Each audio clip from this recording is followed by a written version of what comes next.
In this video, you'll learn how to book a Qatar Airways ticket online in just a few minutes, so you can plan your next trip with one of the world's top-rated airlines. First, open your browser and go to qatarairways.com. On the homepage, you'll see the booking widget right at the top where you can start your search for flights to any destination across Qatar Airways' global network. Next, fill in your trip details. Choose between one-way, round-trip, or multi-city.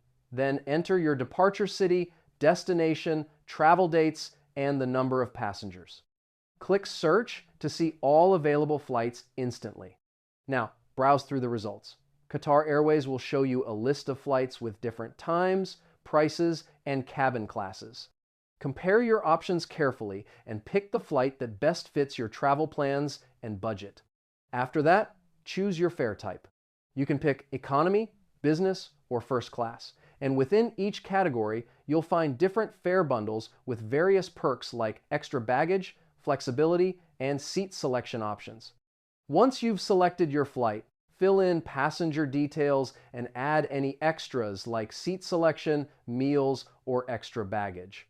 Then choose your payment method, enter your card information, and click Pay Now to confirm your booking. And that's it. Your Qatar Airways ticket is now booked online, and you're all set for an amazing journey ahead.